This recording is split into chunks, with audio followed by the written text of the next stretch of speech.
Hi guys. So, wow.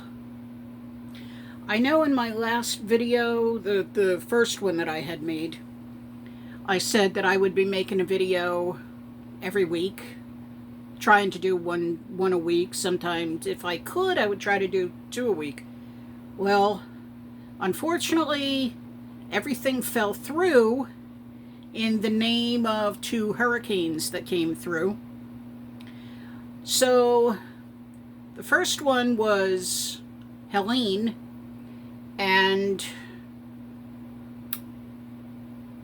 that hurricane, we had never seen the devastation that it caused in years and years and years. I've been living where I'm at for 18 years, and we had never seen the flooding that we seen in that hurricane.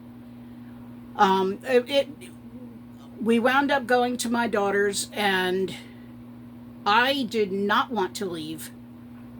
I said I was going to stay, and my daughter said, Mom, we've got to go. And I said I wanted to stay here, and my other daughter and my granddaughter were pleading for me to come over there so they didn't have to worry if we lost phone communication. So reluctantly I went, which, thank you Jesus that I did, because everyone around me that had a vehicle wound up losing their vehicles because of the flooding. So if I had been here, and usually my son-in-law parks behind me, if he had been here, we would have lost both vehicles, and that would not have been good. So, like I said, thank you Jesus that I left. We were without power for 12 days, so I was over my daughter's house for 12 days. And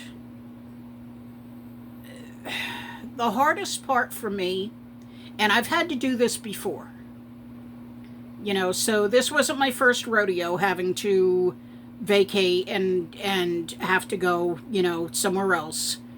But the hardest thing is trying to figure out, what do you bring with you? You only have so much room in your car. You've already got yourself and my daughter and my grandson, because they have to hold the dogs, and two birds and a gecko and two frogs. So it's like, okay, so all the animals have to go, and blankets, pillows, clothing. I mean, we only thought that we were going to be there for a day or two, and we were going to be, coming back home. So, I mean, my car, after we loaded all the animals in it, really didn't have a whole lot of room. And my son-in-law, he took a lot of his electronic equipment and things like that. So my grandson actually had something to do at my daughter's house. So he had his own little area where he could play his games. That was until my daughter lost power. So, like I said, it was 12 days.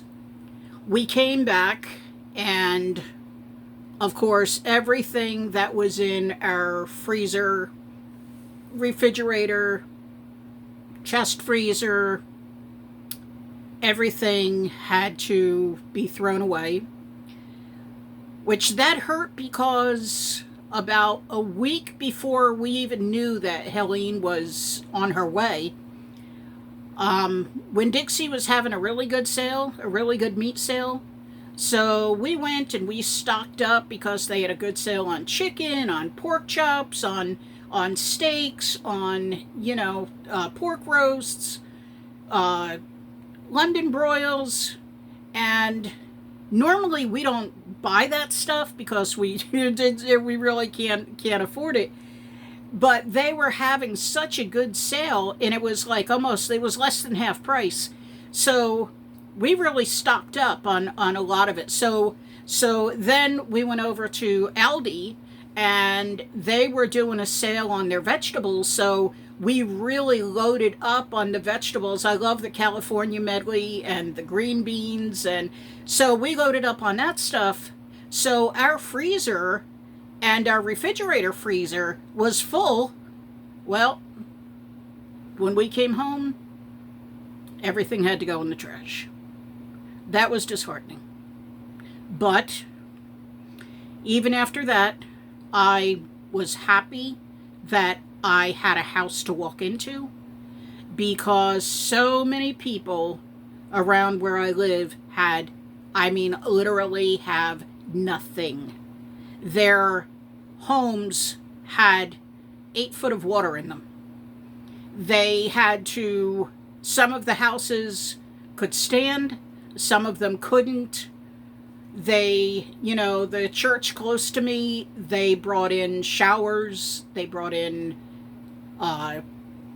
laundromats, laundry facilities. They have been serving hot food every day.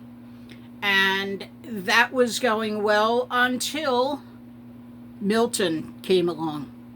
So when they announced about Hurricane Milton coming in, they were projecting winds of 120 to 140 miles per hour.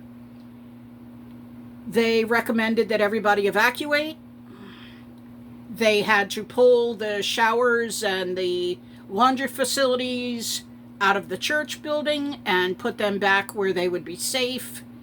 So it was kind of sad to see the people that already had nothing now had nothing.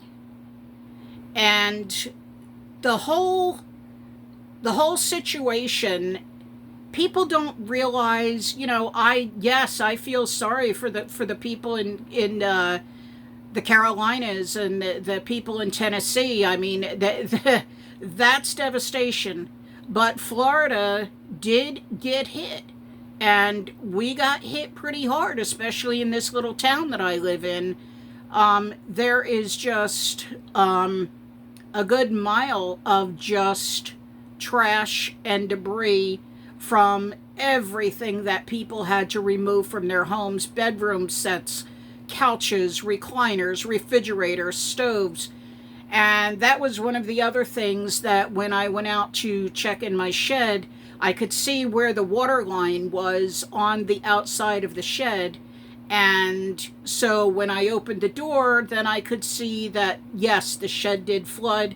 So unfortunately, my washer and dryer were also out in the shed. There was an air conditioner that was a backup air conditioner that was there. There was, and actually a backup chest freezer that was out there. So that, of course, all of that is going to have to go because of the salt water that, that once it's affected by the salt water, you really can't do anything if it got into the motors or got into the wires or anything like that. So that's the story on that. But going back to what I was saying before, how do you and what do you take with you? I have pictures, I have a whole bin full of pictures from when my daughter, my goodness, from when both my daughters were born. I have wedding pictures. I have, every birthday and everything. And, I have things that my mom had given me, through the years and before she passed. And I have things that through the years that my husband had given me that I don't want to part with. And like looking at his cowboy hat and things that belong to him. But again, it gets to a point where you only have so much room. So what do you take? What is the most important things to you? So, and I even said to my daughter when I got there, I said, I don't know whether it's sad or not. I said, but basically, my life is in 3 bags. Everything that mattered to me, a thing from a jewelry box or a music box from my friend, a little Funko Martin and Eddie that my daughter had given me for Christmas, a plush Snoopy that my granddaughter gave me for Christmas, a blanket, a Snoopy blanket. As you can hear, yes, I am a big Snoopy fan. I love Snoopy. I have for years. In fact, he was the first thing I ever learned how to draw. So, but those were some of the things, a box with my husband's, and I's wedding ring and important papers, birth certificates, things like that. I did remember to grab that stuff. But it's hard when you decide what is really important and what is really valuable. So, one of the things that I would like you to do is down in the comments section, if you're watching this, tell me what you would bring with you. Tell me what are some of the valuable things that you would take. So, other than that, I just wanted to get on here real quick and just let you know I'm sorry that I did not record the last 3 weeks. Hopefully this will get me back to coming back every week or twice a week to get back to what I was originally going to do, which was some recipes, some cheaper recipes, some things to cook when you just don't feel like cooking, or when you really just don't feel like eating. But let me tell you one thing that did happen during the hurricanes. And I was talking to my daughter, and I said, one of the things that I found was during this time when I had to do things, carrying the bags, carrying boxes,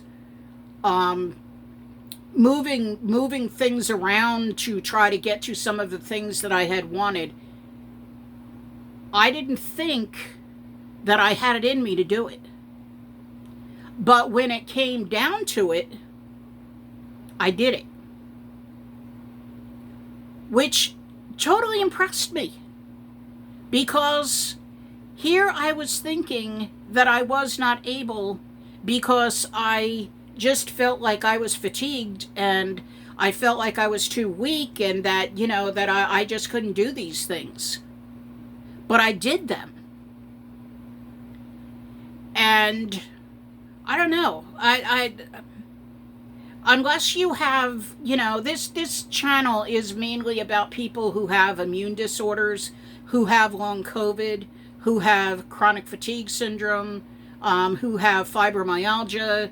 And if you have immune deficiencies or anything going on with your body, the havoc that it wreaks on you.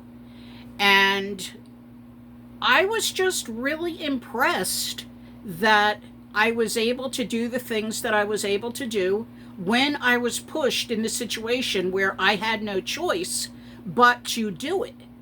And one of the things that happened too is my daughter April, she actually has Hashimoto's, and she has, she's got immune deficiencies as well. So I know it's hard on her. So for me, it was like, okay, well, I've got to help out in this situation. So I stepped up to the plate and I did what I needed to do. And I was just really proud of myself that I was able to do it. But the other thing that I did say, when these hurricanes were going on, my joints ached so bad. I mean, if I thought I had joint aches before, This was unbelievable.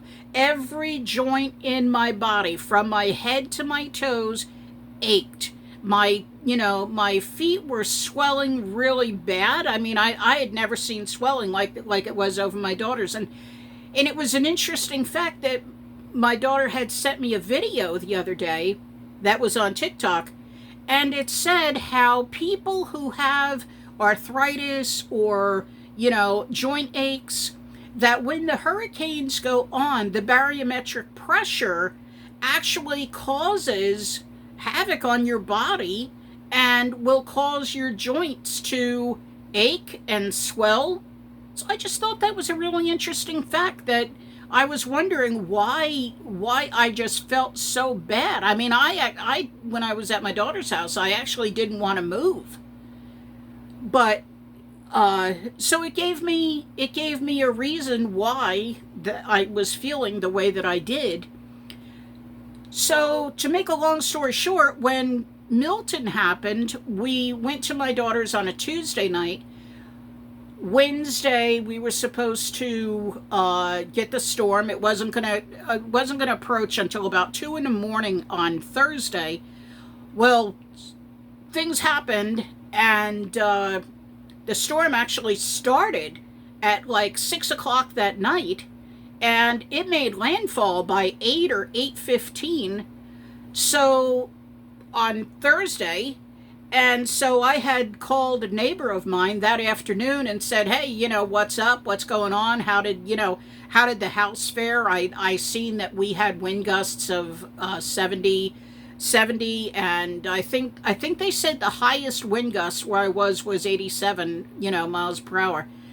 And I said, I don't think my house is made for 87 miles per hour. So I did not know what I was coming home to. Did I have windows? Did I have a roof? And anyway, when I made the phone call, he said, no, everything's good. And I said, okay, do we have power? And, I was definitely expecting no power. And he said, oh, yeah, we're good. We're up and running. And okay. So I got up and I said, you know what? I'm going home. And so we got everything packed up. I was thinking it was going to be 12 days like it was the last time, but this time it was only from Tuesday to Thursday, which was awesome. And I came home, and everything was fine. I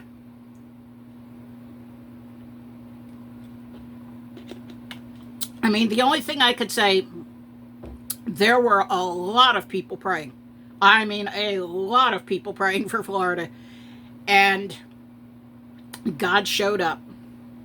And we were spared. I mean, we definitely were spared, because we were going to get hit head on. And all of a sudden that thing turned south, and instead of it hitting, it was supposed to hit at a category 5. It wound up coming in between the 3, and then it actually dropped down to a 2. So, miracles happen. So, anyways, I am going to end this here. I just wanted to get on and say what has been happening in my life. It's been a crazy 3 weeks. And I hope that this is the end of the storms for this year. I don't want to see any more. And 3 things that I want you to do, if you would. Number 1, if you like these type videos, subscribe. Hit that bell and you'll know anytime that I make a new video that I've got a new one up. Number 2, if you can just find one thing in your day to make you smile. Now, believe me, I went through a lot of days that I needed something to make me smile, but yet every day I found something. It didn't matter if it was flowers, my dog just being goofy, one of my grandchildren, my daughter making her corny jokes, whatever it was. But find something to make you smile. And the third thing is, find your rainbow through the rain. Bye.